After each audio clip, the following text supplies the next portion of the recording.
Did you know that your church could have a greater impact if more people just knew that you existed? Do they know that you exist, or are you just that building on the corner at the intersection? On today's episode, we are going to be talking about how you can not only get attention, but stay memorable using church media and have a greater impact on the lives of the people in your community. Welcome to the Church Media Creator Show. My name is Dave, and I am a church creator. I'm a person who can't talk. A church media creator just like you. With me is an old friend. He's not that old, but I know he's, in his mid-30s, so he's getting there. Justin Nava. Welcome back, my brother.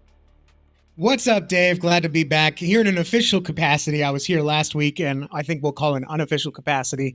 We really got to talk about church media as it plays a role in America's culture at a 30,000-foot view. And today we're going to go a few thousand feet closer and talk about what that actually looks like tactically and a little bit strategically for us as churches, as church media creators, and what that can look like. The whole purpose of today, remember, the whole purpose of today, we don't want to just make pretty things. Anyone can make pretty things. The world can make pretty things. We want to make pretty things that captures people's attention and brings their attention to their creator, to give glory to the creator first and foremost, but also to show them that we've planned for them, we've loved them, we've thought about them. We don't always think about our roles this way. We think we're just button monkeys or designers. I want to make sure that you leave today not only knowing some things to do, but also remembering why we do it. Part of the reason we can fulfill our Great Commission and part of the reason we can make disciples and invite people to church is because you have put in the effort to make your church known, to make it seen, and to make it worthy of someone's attention. Because what would you rather have? Would you rather look at a generic, remember those old generic cans that when you used to buy generic at the store, they were just in a white box, and it was just a white box that said flour, it flour in black. Or I remember my grandpa would drink the white beer and it just said beer on it. Like it didn't say anything else on it. It's just a white can. We don't want to be that white generic. It looked like a television show prop. Well, yeah, we want people to see what your church can uniquely do for them. I believe every church was uniquely planted or uniquely started to uniquely reach a unique group of people with unique gifts. If that wasn't the case, why does your church exist? Why isn't there just one church in the city if you're all supposed to be doing the same thing? Your church is unique, so we want to show you how to communicate that uniqueness using church media. And we don't want people to just hear about you and forget about you. That's pointless. We want people to hear about you and remember you. So when they feel the pull of God in their life, when they hit rock bottom, or when they feel like they're starting to stumble and they're like, maybe I need to go back to church, or maybe I need to check this church thing out, they remember you. Because if they're not remembering you, they may be remembering a false teacher, a wolf in sheep's clothing, or another church that while they're doing their best, they're not equipped to serve this type of person like your church can. And that's what we're going to talk about today.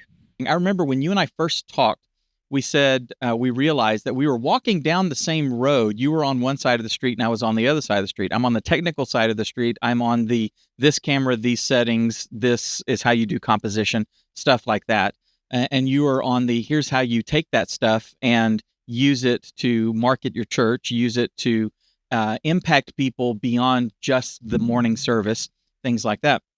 And then over time, you really dialed into that section and went off on your own.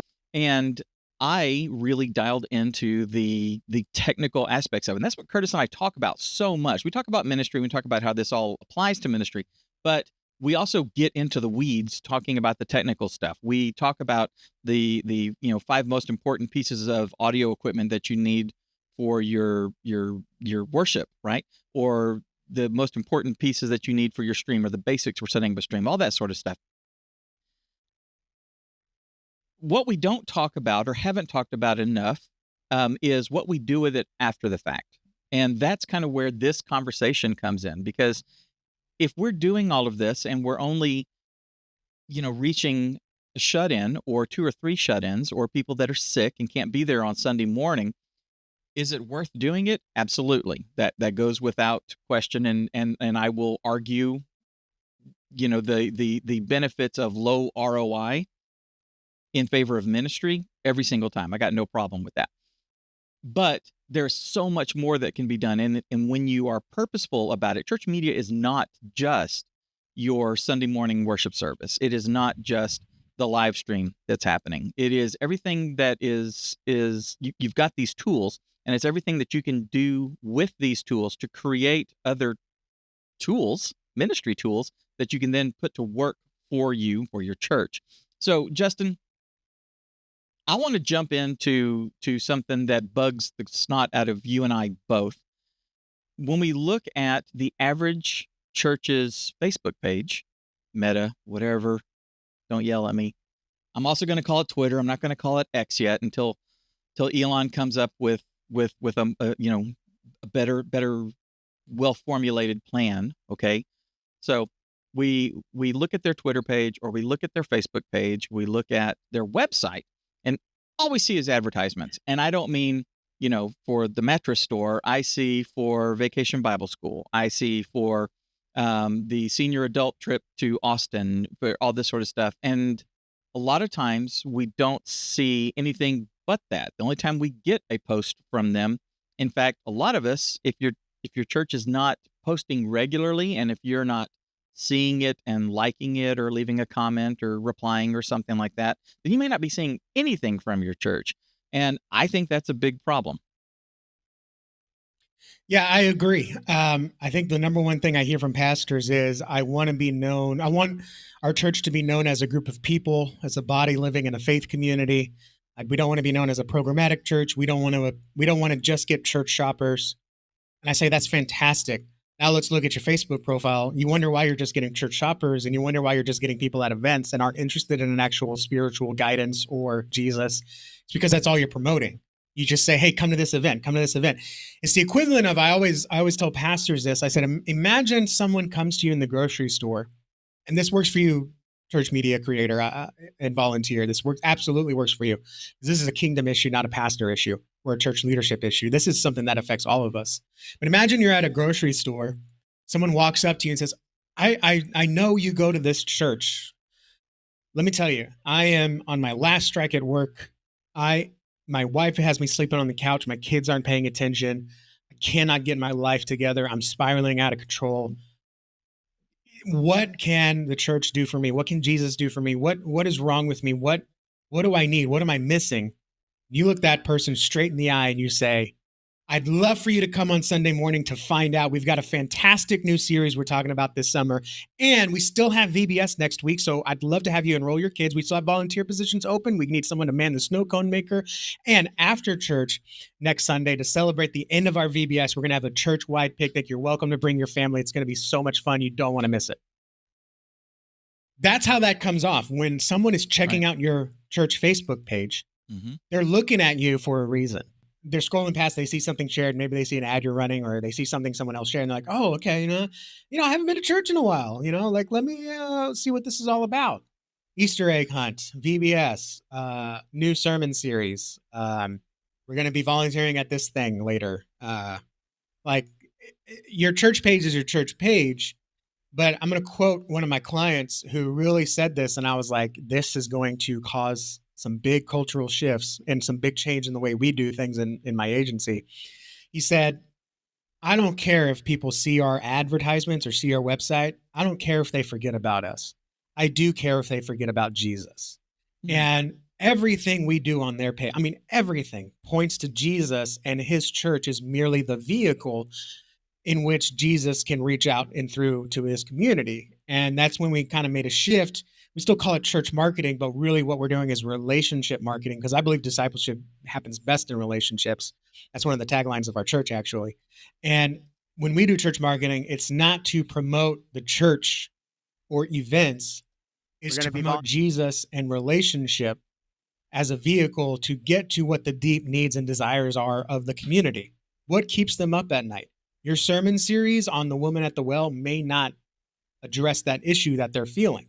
If they're worried that their kids are going to public school and they're being influenced by outside culture, they're not going to care what your sermon series says, and they're not going to care how much fun your VBS is going to be and what crafts you're doing. They're going to care about, does my child, is he going to get proper guidance to be raised in the way he should go? They're not going to say it that way. Are they going to be cared for? Are they going to be secure? Because I'm also seeing all this bombardment about bad churches and stuff. We need to speak in a way that's going to communicate to their needs, to their felt needs, to their real needs, to what keeps them up at night, and stop being like, look at all the great things we do. Aren't we so great? Aren't we so perfect? Like, that's why we still come off holier than thou, is because we don't share the stories of how Jesus has redeemed us. We just come off like we've been perfect all the time. And that's what makes those pastor falling stories or church abuse stories so sexy, is because we've put up this facade, not intentionally, by the way, but we've put up this facade that we're better than you because that's all we talk about. Instead of talking about how Jesus is a necessary sacrifice, even for pastor, daily surrender is required, even for pastor. And the worldly solutions that you're chasing that just can't fill that thirst within you, it's because you have a spiritual thirst and not a world. You have a spiritual thirst that only Christ and God can answer. No worldly solution is going to appropriately fill. And we need to treat not be preachy in that way. That I feel like that was a little preachy, Dave, Yeah. but in a way that we're like, we're showcasing Jesus's redemption, our people, our rescue. And yeah, we can pepper that event stuff in. In fact, if you join Church Training Academy, I'm sure my trainings are still there. I'm about 100 pounds heavier, but my training is probably still there on the beast method, in which, how to post daily on social media without burning yourself out, without running out of ideas. And that compels and attracts people to actually care about your church and follow you for more information, because you're not bombarding advertisements and promotions down their throat. You are actually feeding and discipling them in a way that's feeding like hope into their lives, truth into their lives, and giving them something to look forward to and look up to, instead of looking around the world around them trying to find the next fix for their problem. It's kind of like, I'll just leave it with this, Dave. I think we've all had this experience on Facebook. We get a friend request from a friend we haven't seen in high school. And we're like, oh, no way, Chris, I can't believe he found me. Click, confirm. Hey, Chris, how's it going? Justin, I'm doing fantastic. I got this fantastic part-time job that's paying me $10,000 a month. And I'd love to invite you to be part of my team. And you're like, oh my gosh. Like, we've all had that friend, right? Right. We don't want our church online presence, no matter where. We don't want it to be like, hey, look how great our church is. Now that you're here, how about you give us some free labor? How about you give us some money? And why don't you sit where we tell you to, instead of, tell me about you. How can we serve you? What can our church do for you? And that's kind of the impression that we've given off a lot. So part of being memorable, to bring it back to the main topic, is giving something or giving someone a reason to remember you. Because in a couple months, I'm not going to care about your VBS. It's going to be last year's news. In a couple months, I'm not going to care about the potluck next week. But in the couple months, I'm going to care about, man, I really do need some church, right? Like, I think we all at some point lost and fallen away Christian, or even Christian that hasn't been in church in a while but still believes in Jesus and all that. We all get that feeling of something's missing. I know what it is. We need that encouragement. And if I just go to your great church Facebook profile and you're doing all this good work, but all you're doing is posting up generic graphics and event invites, it's not what I want. Like, I think about my dad. He just wants a church that's like the one he grew up with. Pews, singing hymnals, and just good old passionate preaching in a small building. That's what he wants. But you go to all the small church Facebooks around here, it's all, how great are we? Look at how much fun we're doing. And it's like, that's not the impression that he wants. And they may have that worship and that spiritual community that he desires for, but he's not seeing it, because all they're doing is talking about, I know I keep bringing it up, I love VBS, but it's all the churches talk about. And it's like, well, let's talk about the purpose behind it, or why we do it, or what can we do afterwards to disciple our children after VBS. Like, it's a holistic strategy. So I know that was a bit much, but I want to make sure we have the context around why we're talking about what we're talking. We don't want to just be remembered because of our events. We want to be remembered because God is using our church to work miracles in people's lives and rescue them from the pain, abuse, and addiction that they're having. That's just rising because we've allowed ourselves to become programmatic, consumeristic, or just laissez-faire, if I can use that term. You do you, we'll be over here. Right. We're going to be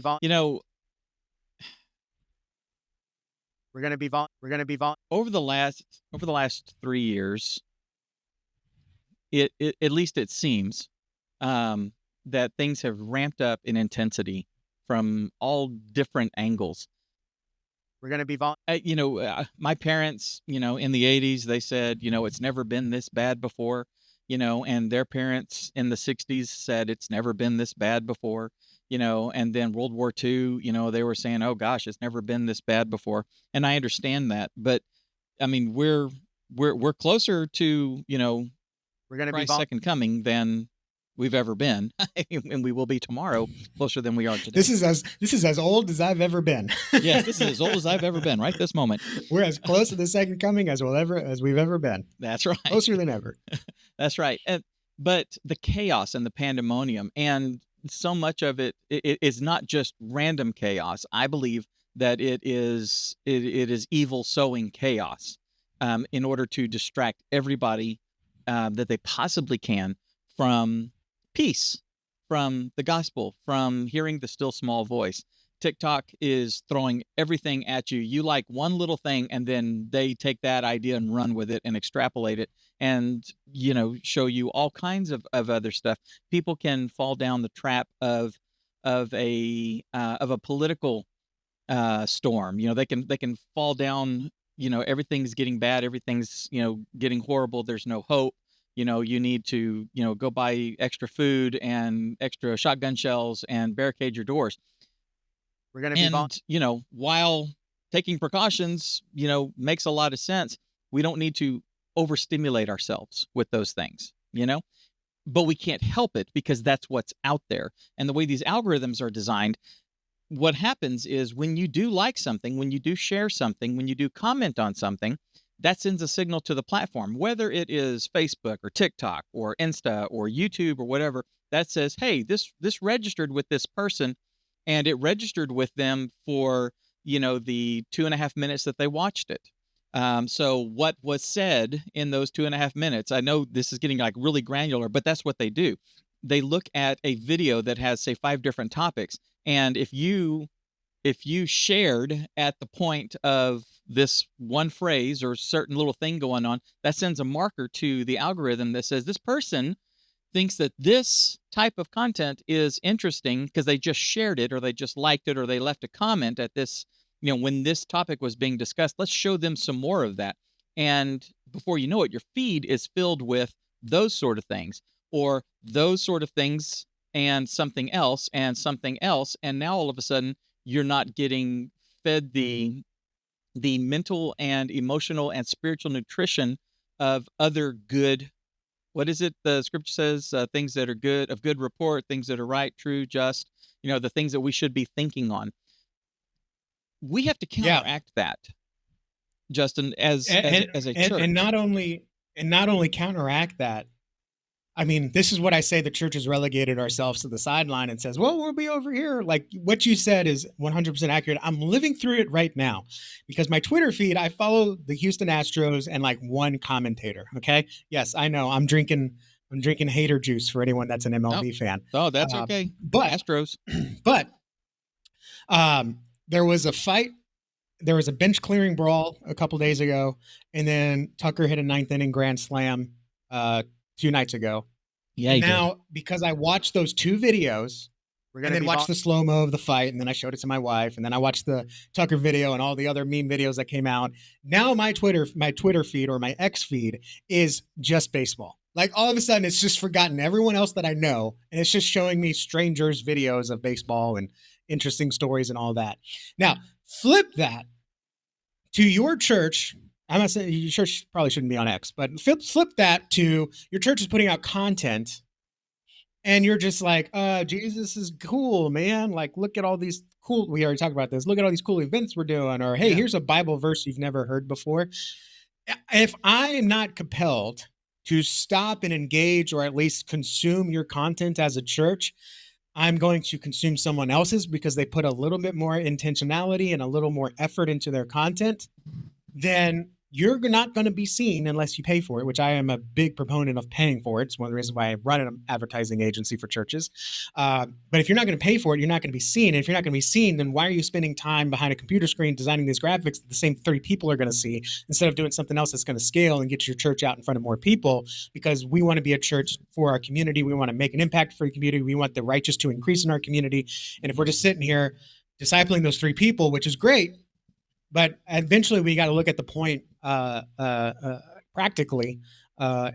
where's our time best spent? So we need to put effort, and that's why church media creators are such a good resource, because Dave and Curtis and them are going to show you how to make content that not only competes with what the world is putting out there, but rises above it. Because what happens, what Dave said is happening with the world, guess what? We can flip that sword around and we can use that same edge where we can create content that says, here's what the Bible actually says about firearms. Here's what the Bible actually says about how much government we should have. Not, I'm picking political topics here, but here's what the Bible, I'm trying to think of one that was like, one our church did that was really popular was here's did the Bible talk about dragons? And people are like, what? And they watch that. Well, guess what? Right. That sends a signal. Okay, these guys are interested in Bible trivia. Let's show them more Bible trivia stuff. And they'll see more of your posts, especially on TikTok and Reels, but they'll see more of other posts. If you do actually good sermon clips, you don't just put a 3-minute, I'm guilty of this too, guys. You don't put a 3-minute clip of like, this is an interesting story, but you actually bring it down less than a minute. You actually put good captions on it. You actually put good music behind it. Spend the extra few minutes. People see that, watch it through. Now they're thinking, okay, well, this person is obviously interested in motivational sermon topics or Bible trivia, like we talked about. So they will show them more of that.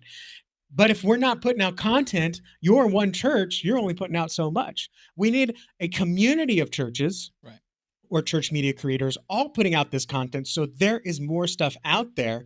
Otherwise, the platforms are going to run out of ideas and they're going to start showing the false teachers that are putting content out there, because I guarantee you they're putting content out there. Yes, and now they're confusing people. Right. And now it's like Tommy said, why can't all these churches get along? Because this one's saying gays are going to hell and this one's waving a rainbow flag. This is so confusing. I guess church isn't for me. We need to rise above the noise and put out content that's worth paying attention to, not like we talked about last week, what Hollywood's doing. Watch our videos or you suck. You're a bigot. You're going to hell unless you watch our videos. Right. And you put no effort to make your videos actually watchable. Instead, say, hey, this is what's going to improve your life and give you actual joy.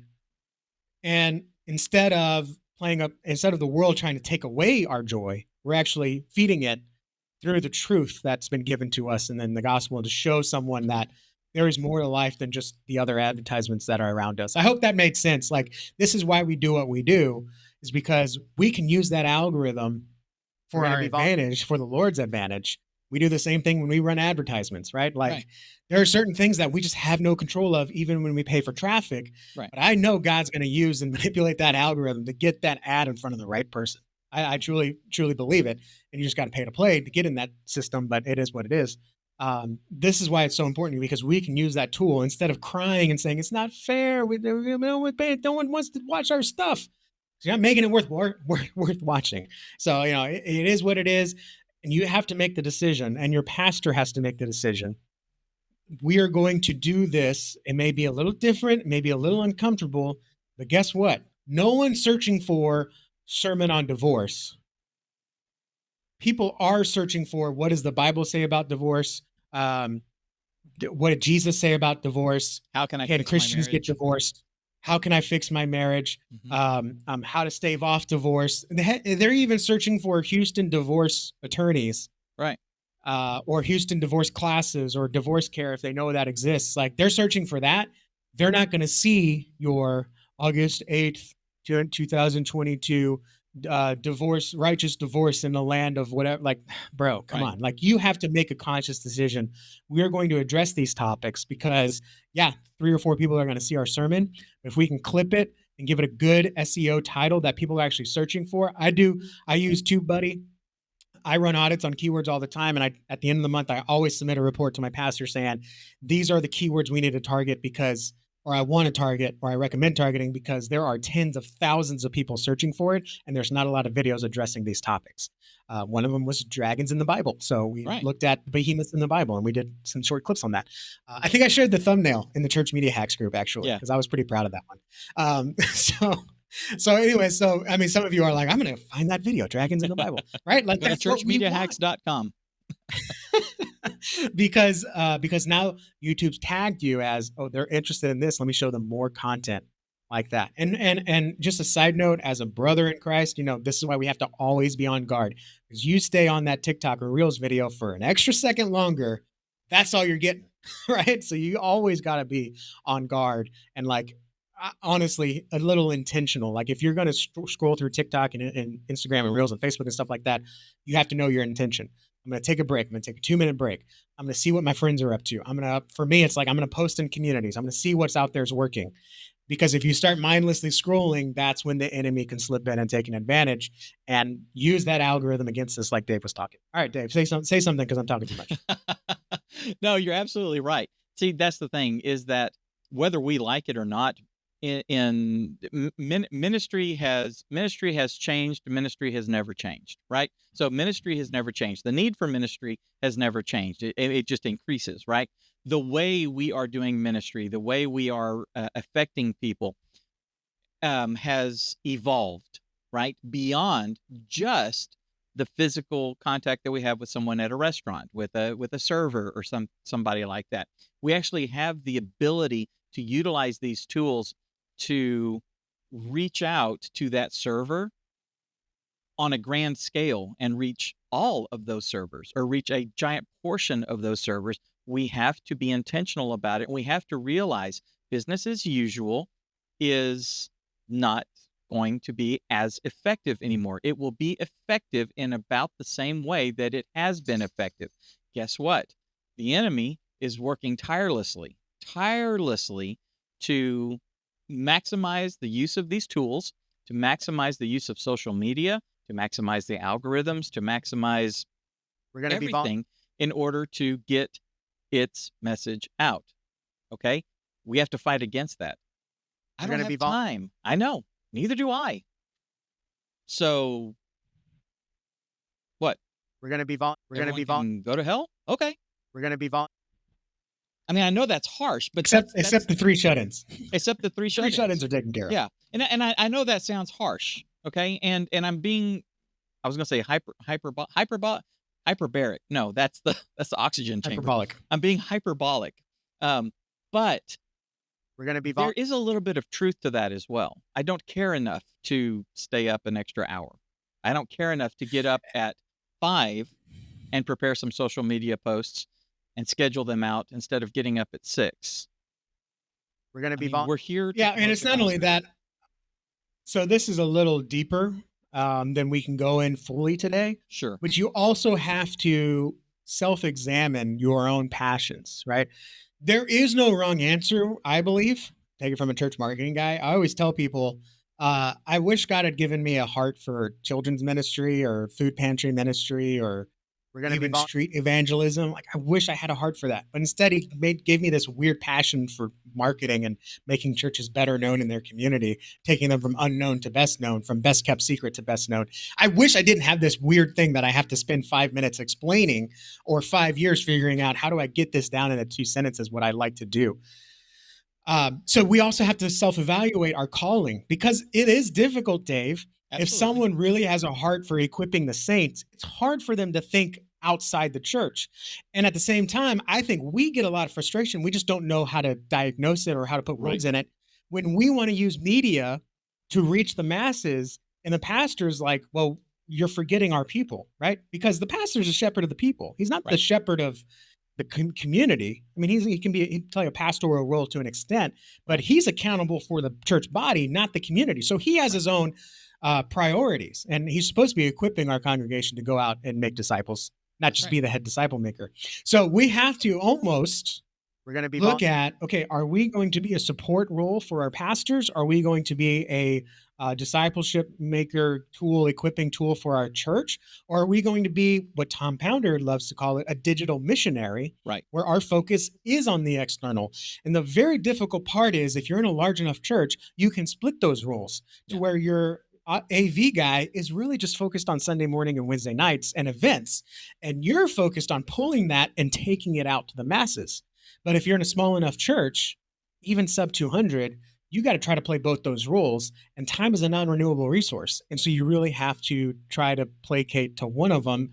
And if you placate to one of them, I hope I'm using that word right. If you lean into one of them, you're going to have to sacrifice the other one. Sure. Which is why it's so important to build your team. Yes. Why it's so important to use whatever tools you can to cut down your workload. Like I would love to be like, oh yeah, we build all our websites from scratch. Well, guess what? It takes longer. It costs you more money. So most web agencies don't do that. all that to say, don't feel bad if you're like, I don't have enough time, I don't have enough attention, I don't have a big enough team. I know you don't. And so you're going to have to choose. And you're going to have to tell pastor, look, we're just going to live stream it. I don't have time to cut out the music and put it into a podcast. I can show someone how to do that if we can find a volunteer. But I would rather spend my hour that I have on Monday clipping the sermon for TikTok rather than cutting it out, compressing it, editing it, exporting it, compressing it again, whatever the service is, and then uploading it, right? I would rather grab the stream, put it in sermon clips, and just get stuff I can use for TikTok. We have to choose. It's not fair. And that's, again, one of the reasons why I come alongside and say, you're doing too much. So what do you want to do? Let my team handle the rest, and we'll do it for you so you can focus on other things. So unfortunately, it is a which is still difficult. getting it done, and that's Yeah. the thing, is that when you are at that point saying, I don't have enough time to do this, and I am getting up at 5 and instead of 6 so that I can do this, but now I'm really needing to get up at 4:30 in order to do this. That's where you have to build the team, and that is a church culture shift that has to happen. And you and I've talked about this so much, and Curtis and I have talked about this so much. In fact, we're working on a course on this, the three of us. So building that team, building, taking someone that's on staff and maybe expanding a little bit of their skill set can be a help. You can do that. The church secretary may have a little bit more margin because payroll is only, you know, she only has to work on it 1 day a month, or 2 days a month, or something like that. It may be able to work out that your administrator, your administrative pastor can add a few things to it, or maybe We're going to be each of the 2 or 3 staff that you have can take on just a little bit more, but that little bit more, if done properly and if done strategically, can give back so much more because it can be amplified, especially when you get Yeah. into talking about scheduling things and reposting and doing stuff like that.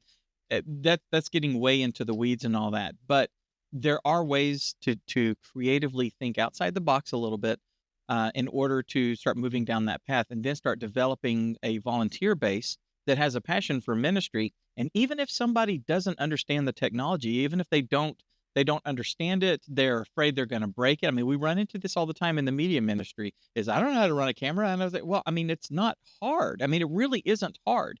It's not Well, like it's you're not on a even. it's not like you're on a film set. We talk about we talk about this in the volunteer course. Mhm. They don't have to know how to run a camera, Right. because you show them, click this button, twist this Mhm. knob, We're going to be move this what do you call it, handle. That's it. You're not running a camera. Like, you've literally just simplified it down, and we're just off the rails. Let's get back to being memorable. But anyone can run a camera. They don't have to know how to run a camera. Right. It's kind of like they say, like, anyone can hold a door and smile, so anyone can be a greeter. Yeah, well, Right. anyone can grab a little piece of plastic and move it around. So Yep. you don't have to know how to run a camera. You just have to know how to do this. Our good friend Chris Ochinsky is a fantastic example of that. Yes. Where she doesn't. I mean, I think she'll tell you this. I hope it's okay, Chris. Like, she doesn't know why things work, but she knows they do work and what buttons to make them work. Like, I think that's me too, right? Like, I don't know how this works. I don't know what all these knobs do on my little what do you call it? The thing that the what does this go into? My box, Mixer? my audio The box. mixer? Mixer. There you Yay! go.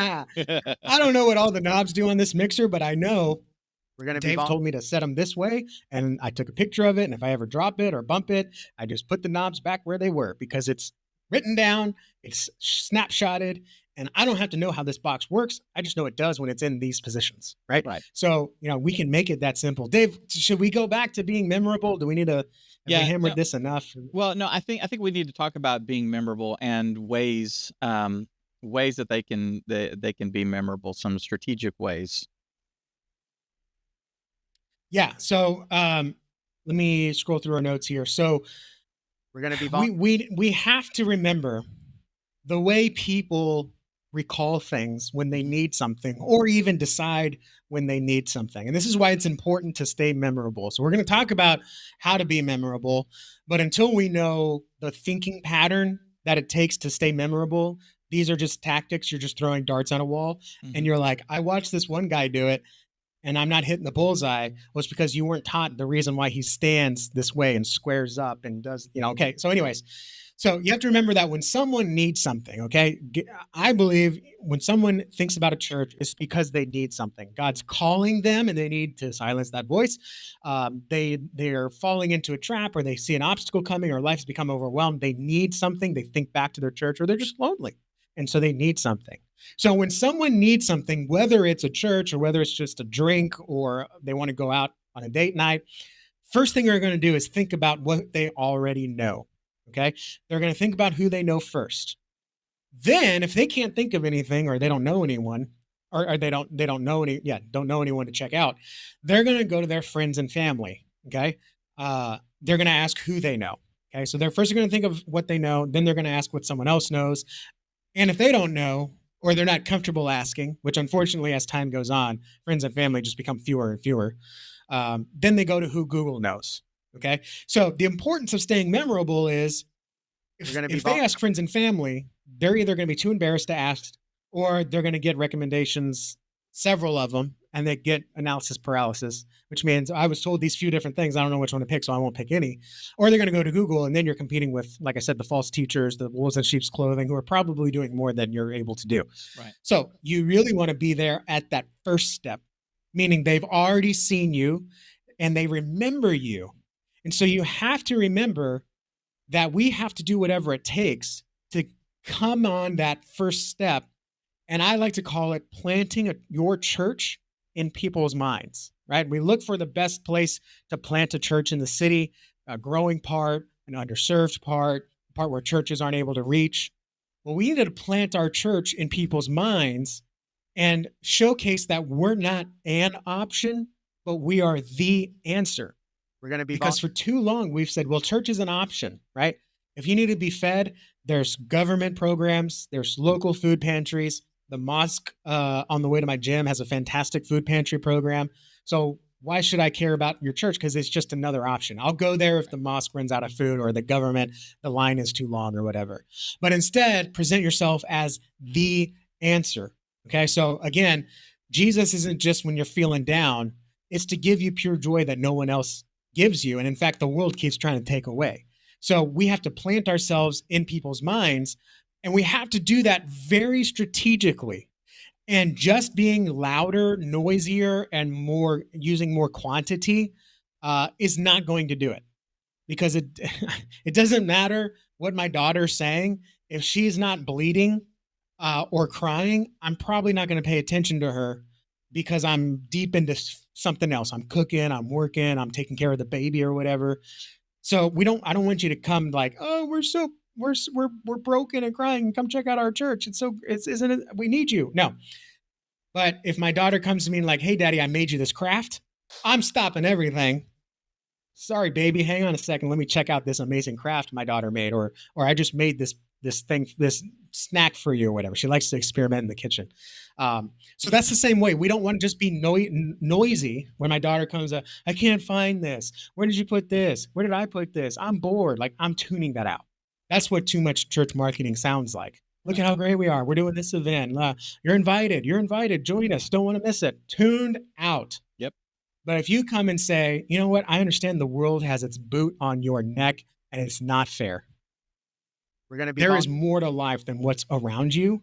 And we can show you what that looks like, so you can live better, love better, serve better, and not only take more, but give more back to the community. Like, that's a message that's going to hook someone, because first of all, you showed that you understood me. Second of all, you showed me how your church addresses that issue.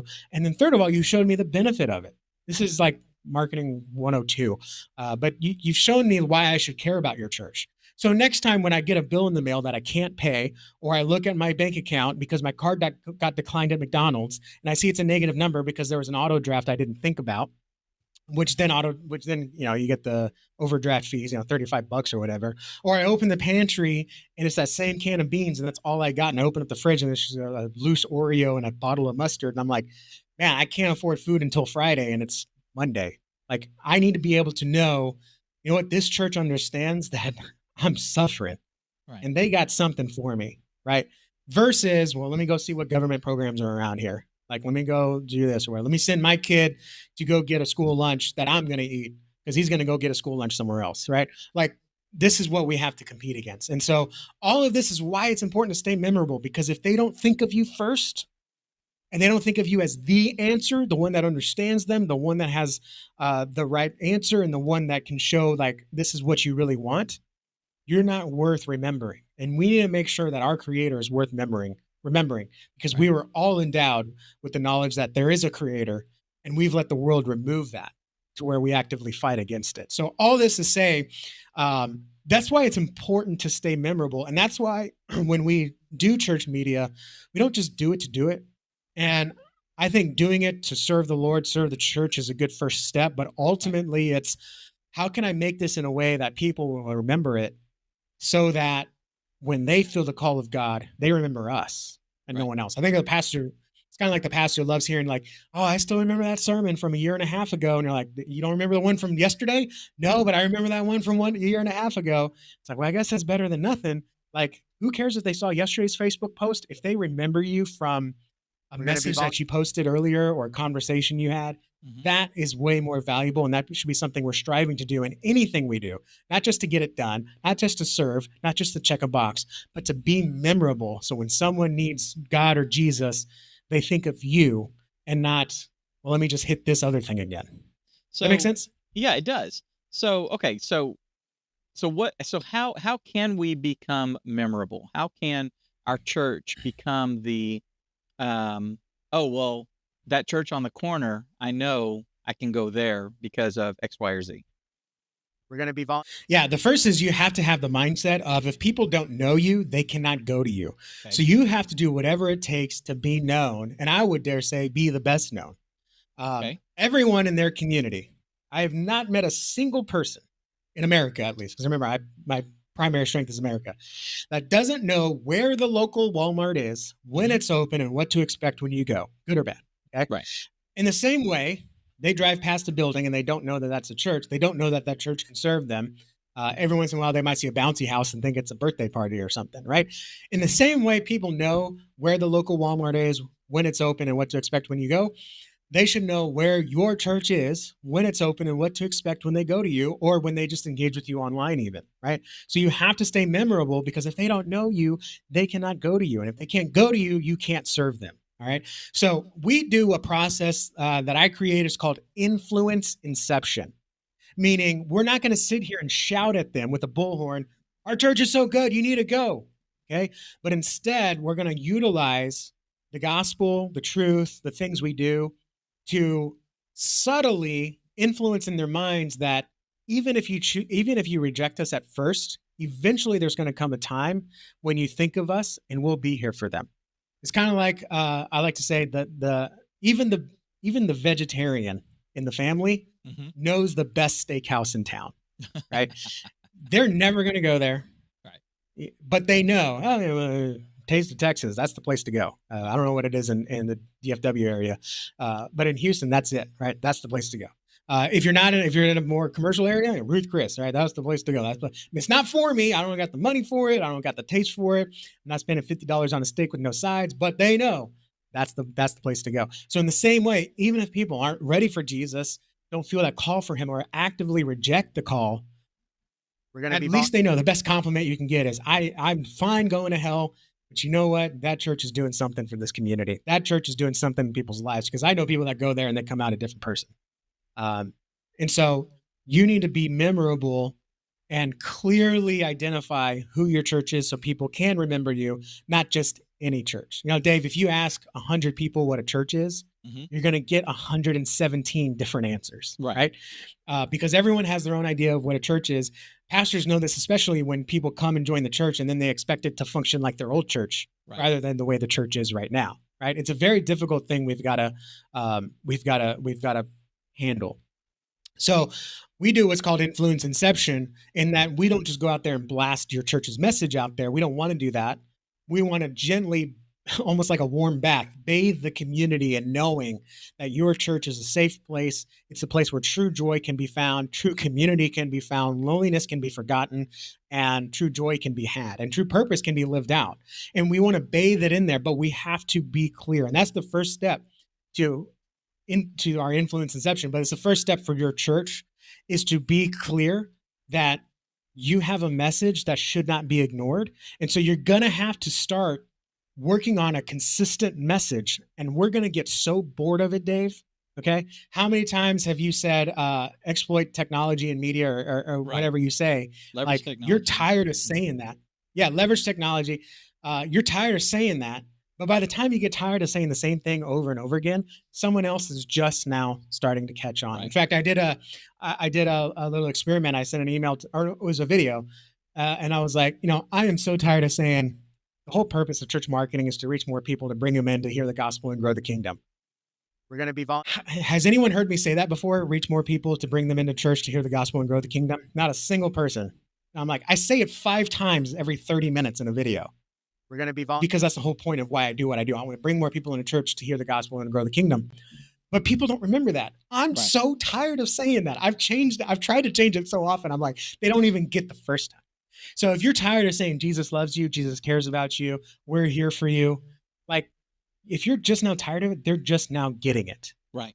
And part of the reason we're not remembered is because we keep changing our message.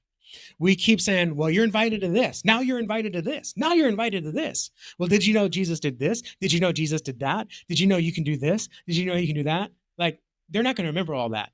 But if you just keep hammering, Jesus loves you. Jesus wants to see this city transformed. We want to see this city transformed to live a better life. We know the world is against you. We know you're struggling, but we have an eternal Savior that can rescue you from whatever you're dealing with. And you say that over and over again. Rescue you from whatever you're dealing with. Rescue you from whatever you're dealing with. Rescue you from whatever you're doing. Eventually, someone's going to be like, oh, this is so bad. I'm going to get kicked out of my house, right? If only someone could help. Rescue you from whatever you're dealing with. I heard that somewhere. It's that church. Right? So you have to use a message that you're going to constantly get tired of. Right. A good example of this is your church announcements. If you're doing video announcements, sure. Some people are like, "What do I do now? We've been doing the same introduction for 3 months. Do it again for another 3 years, okay? Right. Because no one knows what your video announcement introduction is. You know what it is. You're tired of it, which means you need to keep going, right? Right. That message has to be consistent in everything you do. Social media posts, across your website. I mean, if you really go to a website that knows what they're doing, you're going to see the same button on every page. You're going to see the same wording all the time. And I get pastors telling me, we said this on this page. Can we not say it on this page? No, we're going to say it again.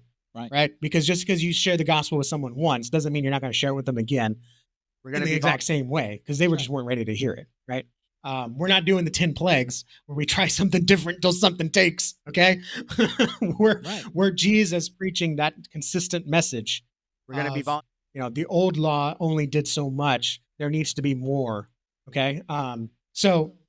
We have to, if you don't clarify that message, which being the core of everything, it all kind of comes right down to that one message right there, from all these extremities, right? If you don't do that, then you're basically just like Zig Ziglar or some other, Gary V or somebody, some motivational speaker out there that gets people, yay, and then they can go on about their life. But it's just, it's just, frosting. It's like those stupid cupcakes that have like 3 times the height of a cupcake worth of frosting on there. And you don't actually get down to the cake. Those Disney World cupcakes. Disney World cupcakes are something else, man. But yeah, I mean, you don't want to come off all sugar and no meat, and that's part of the problem. I've had it too. Before I learned this stuff, people would be like, "Oh, I needed this, so I went to this place," and I'm like, "We've told you this like 10 different times." The problem was we said it among 100 different other things, and so they just didn't remember.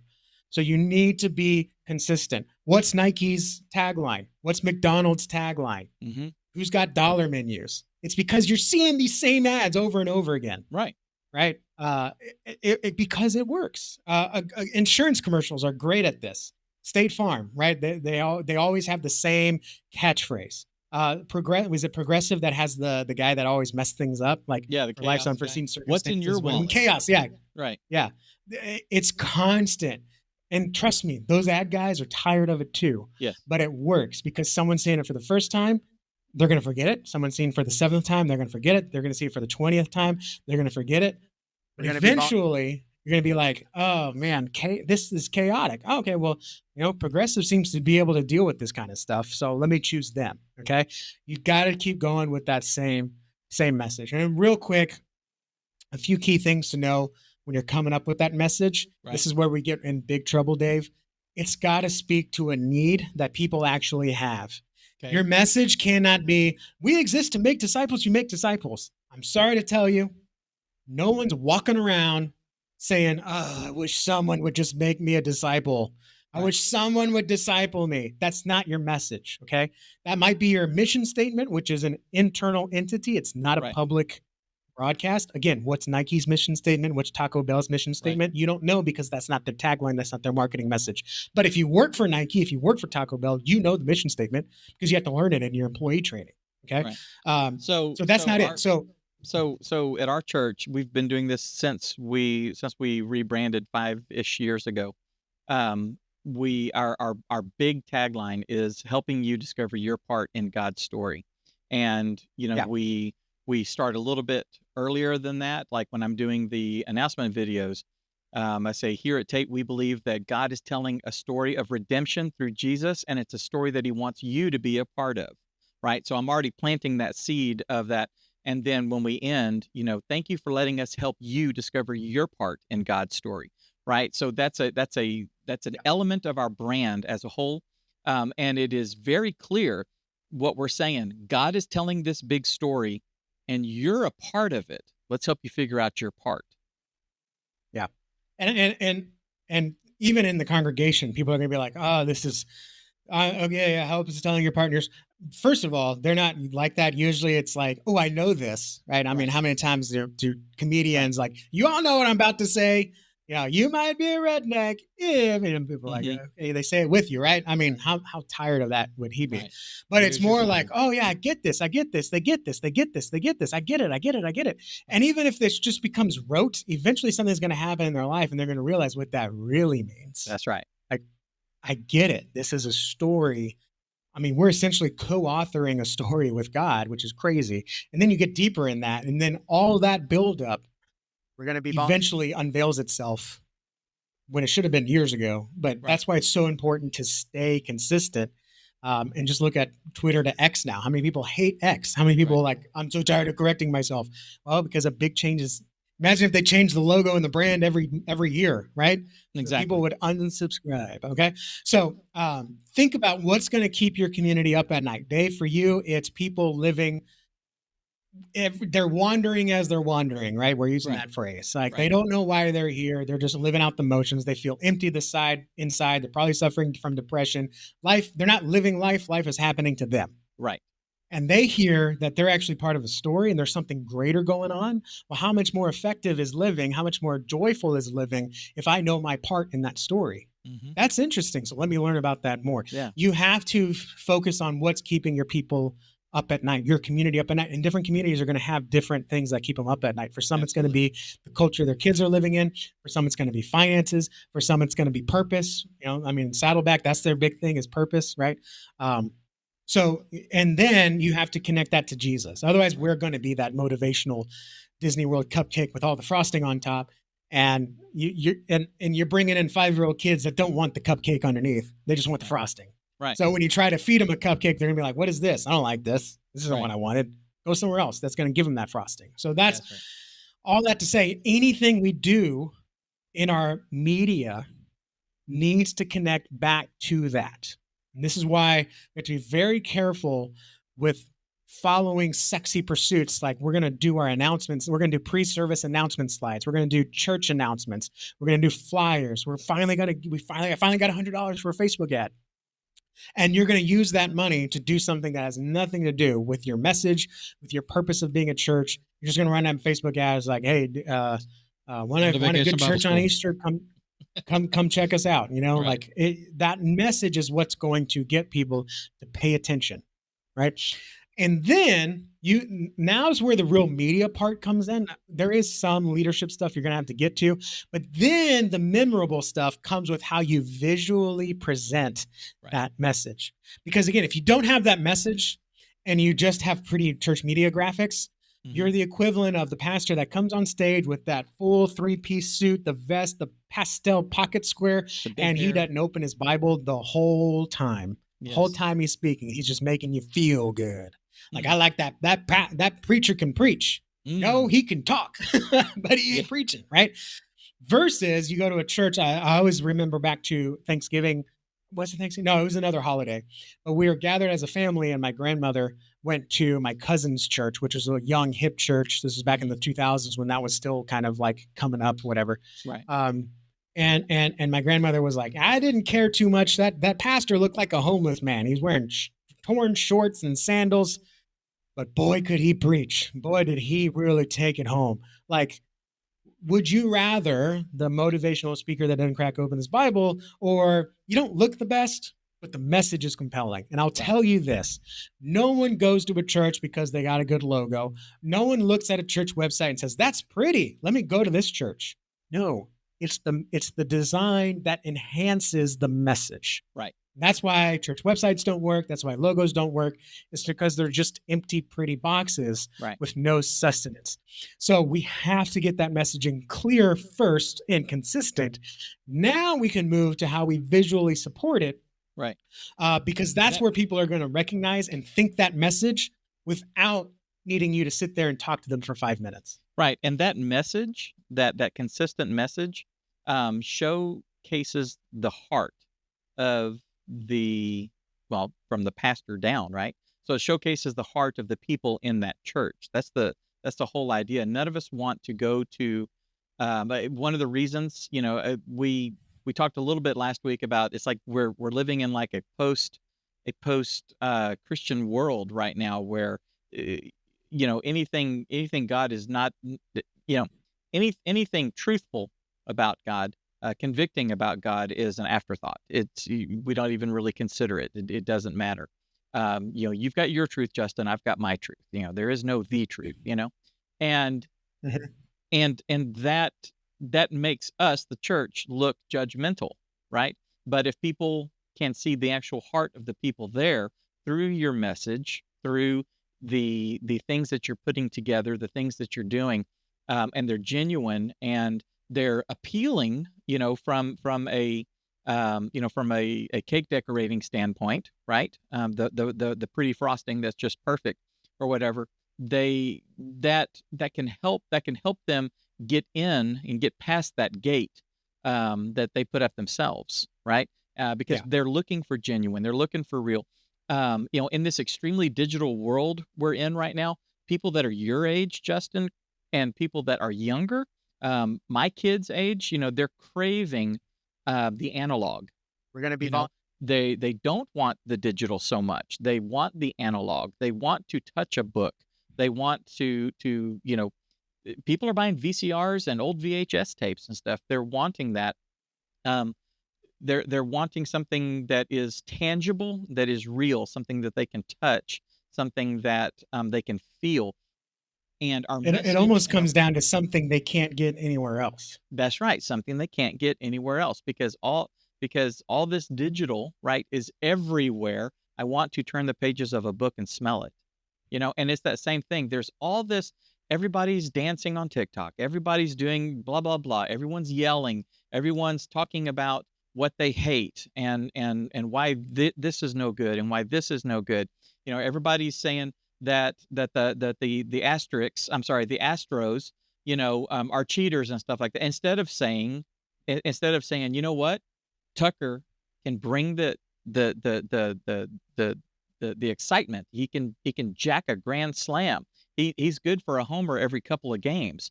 That's the things that we like. The message that, wow, the guys on that team really like each other and they're friends and they hang out and there's huge amounts of camaraderie. It's like watching a family go and play, versus watching another baseball team where it's just a bunch of guys that are, free agents and stuff, and they're just looking for the biggest payday. No, these guys are genuine. I like this. This church is genuine. That pastor's heart. These people love people, and we can do that. We can use our media. We can use our pretty things. We can use our messaging and all that, when all compiled together, to break through some of those bonds. Or am I missing it? Nope, you're absolutely right. And part of being memorable, like we talked about, using visuals to support that message is using them consistently and often enough that even if I just see that color, I think of you. Mm-hmm. All right. Did you know that there are actually trademarked colors that you can't use if you're in a certain industry? For example, let's say I'm starving, or no, I'm thirsty. I've just got off a long car trip. I ran out of soda hours ago. I finally get into um, a gas station and I go into the soda section. And I see a red can and a blue can. Right? I don't have to read the label to know which one's Coke and which one's Pepsi. Right. Right? If I want something that's gonna just like I'm gonna I'm gonna break the bank. I'm gonna max out my credit card because I gotta get something for my wife. It's our 10-year anniversary. What does she want to open? A brown box or a light blue box? That light blue box, if you don't know, guys, Tiffany, right? Like Right. that's the box that when she sees that color, she's gonna know my husband loves me, or he messed something up, right? That's the joke, right? Um, when my daughter goes to Target, when I take her to Target or Walmart or wherever, and she sees that aisle of pink, that hot pink, she knows that's where the Barbie stuff is, right? Mm-hmm. And so these colors create emotions and they reflect a message of, if I in a bad way, if I see that neon green, that's what I'm going for after I mow the yard or whatever, because I'm getting that Gatorade. I'm getting that lemon lime nuclear green Gatorade. But if I'm on a long trip and I'm parched, I'm not reaching for that red or blue can. I'm reaching for that neon green Gatorade, right? Right. If I'm on a diet, I'm looking for that red can with black lettering because I know that's Coke Zero, right? Right. So the way that we can be memorable is by consistently using brand colors, brand font alongside that messaging. So when people see that color, they see what we want, they feel what we want them to feel, they think about what we want them to think, and they remember what we want them to remember. So, you can reach for a Coke can, you're not looking at that Coke logo, you're looking at that color. When you pass by Target and you're looking for a gift for your niece, you're not looking for the Barbie logo, you're looking for that hot pink color, right? If I'm buying something for my son, I'm looking for blue. What's got blue, black, red, edgy? I'm looking for that Transformers aisle in Target, right? We actually respond to the colors we use more than the logo that we see, right? Right. I don't need to see that yellow shield on a big brown truck to know that's the UPS truck, right? Right. So, and when I see that, I know they're going to be making frequent stops. I got to try to get past this guy as soon as possible. Or I know my package is here. I'm going to beat him home, right? So it's not awkward when we both get out of the car at the same time. We know what to expect. When we see that orange, that big orange stripe on a building, it's like I see this orange roof. That's where the Home Depot is. Yeah, right. Exactly. That's right. There's a reason that they do that. Right. Yeah. So, we want to put the effort into staying consistent in the way we present our church. And this means sometimes you're not going to do so much fun things. Like it's a lot of fun to do like a sermon series and then make special lower thirds for it and then make special graphics for it and special transitions for it. And then we're going to decorate different things in this way. And that is good internally. Okay. Like if you go to an Astros game, they're going to wear Space City jerseys Monday. They're going to wear dark blue when I think Vasquez is pitching, I think, or Javier, one of them, they like to wear the dark blue. So they always wear dark blue when he's pitching. Right. If they're traveling, it's the gray team. Like you always know what to, the uniforms might change. The theme nights might change. Like it's Hispanic Heritage Weekend next month and they become Los Astros. But I'm an Astros fan. I'm going there and I know. But if I go to Academy up in North America and I'm looking for an Astros hat, I'm just going to find the one Astros shield. I'm not going to find anything special because broadly, nationally, internationally, the Astros have one set of colors, one logo, and that's what they're known for. And that's what they're going to use most of the time. So sermon series are fun and changing things up graphically and design-wise are fun. But if you have an external focus and you want to be remembered, it's going to mean consistency. It's going to mean consistent colors and iconography and design language almost across your social media. In fact, I'm going to give you an example. Dave can pull up on the screen. I'm going to send it to you in a second. But using that consistent design, it's going to be boring. You're going to want to keep changing it up. But remember, by the time you get bored of that color, people are just now starting to get it. And a great example, and I don't want you to be like these churches. A great example is Elevation. We see that orange, we know it's Elevation. Saddleback, we see that teal, we know it's Saddleback. They have their different shades, but they're always using the same consistent branding.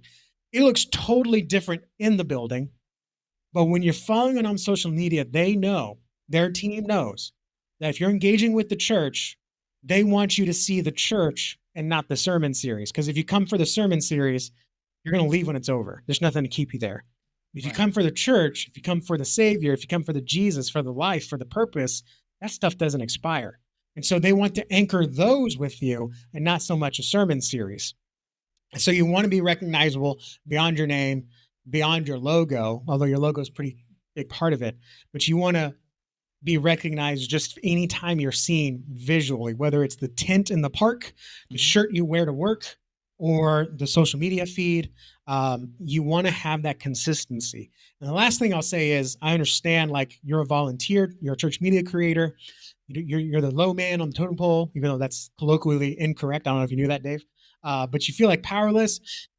You got to step up and be the man and say, Pastor, look, there's a lot of research behind this.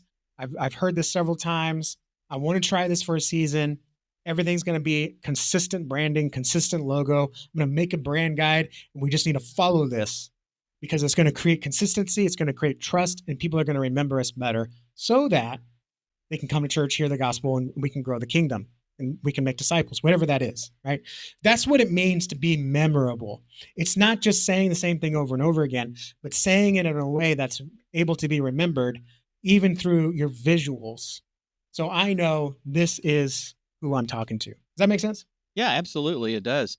Yeah. And, I mean, even if your pastor like poo-poos it and says, I don't want us to be seen. I don't want us to grow. I don't want us to, to grow our numbers and be more effective. Then maybe it's time to have a new pastor. I mean, that unfortunately, you and I have both seen that. It's a tough question. Yeah, it is. But that's one of those things where, are we going to be effective, or are we just a little club? I mean, are we going to be a church? Are we going to be a body of Christ that serves other people and serves our community and is a light of hope in this extremely dark world? Or are we going to close the blinds and like that? We're going to sit here and we're just going to do our own little thing and everybody leave us alone. I don't see anywhere in Scripture where it says do that. In fact, I remember very clearly, he said, all authority and power I have given unto you. Go into the nation and make disciples, baptizing them, right? Teaching them everything that I've commanded you, because I am with you, okay? And I am empowering you, like, till the end of time. So, you want to be a little social club, then you're really not being a church. You're just being a little social club. And I know I'm stepping on toes. Okay.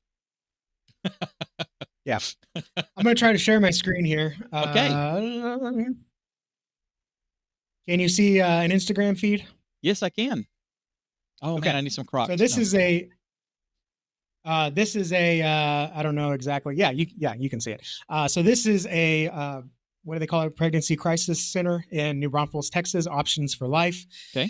And when I saw this, because I was talking to a designer that runs this page, when I saw this, I thought, this is so many churches, and this is a fantastic example.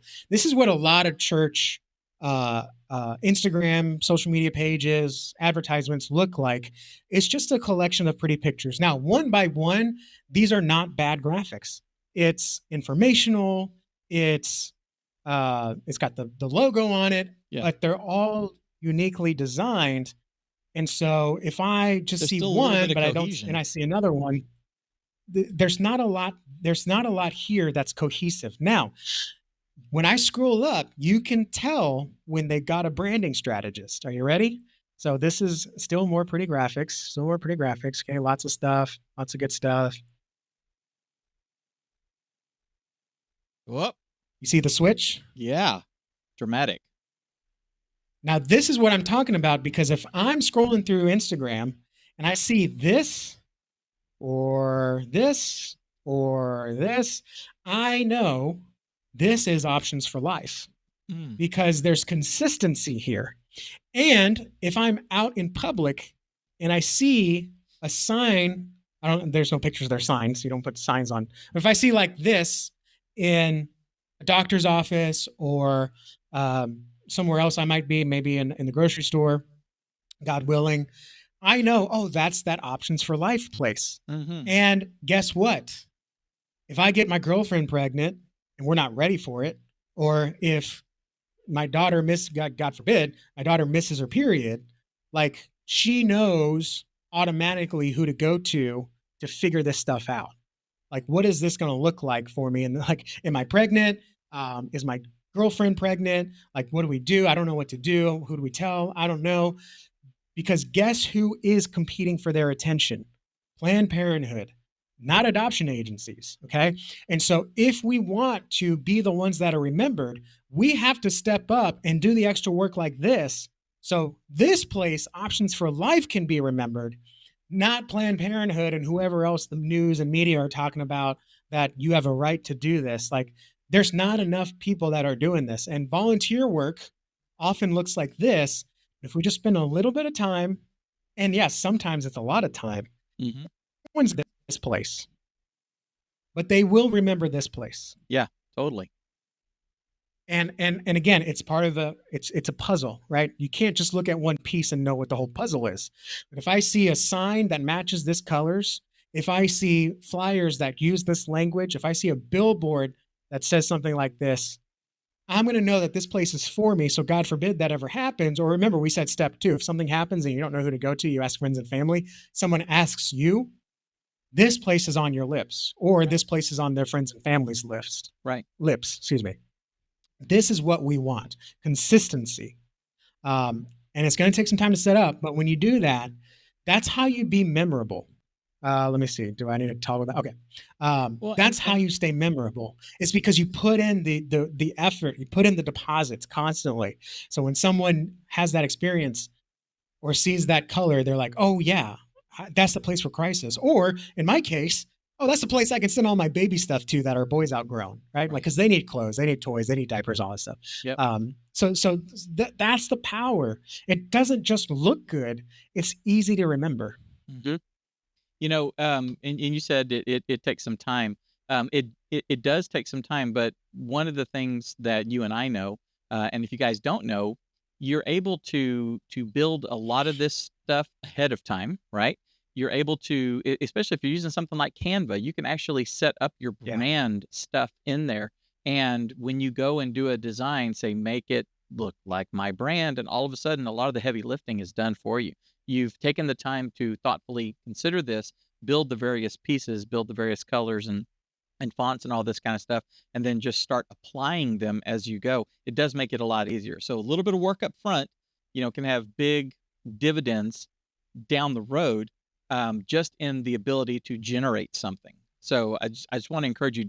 It may look scary. It's like, oh gosh, I got to come up with this whole entire branding thing. You can do it over lunch. A couple of days. Just sit down and start playing with colors and looking up color harmonies and things like that, and then setting them aside. That's it. It really can be that simple. So I just want to encourage everybody. And consistency always beats. I just lost the word. Complication. Yeah. Mm-hmm. Consistency always beats complication.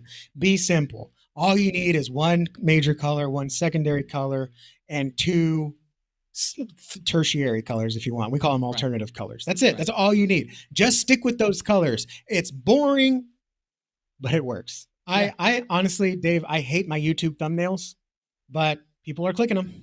If people are clicking them, and that's all that matters. And that's all that matters. I hate them. I'm bored of them, but people are clicking on them. In fact, it's gotten to the point now I hate my own colors, my brand colors, but I'm not going to change them because people see that blue, see that yellow, see it combined.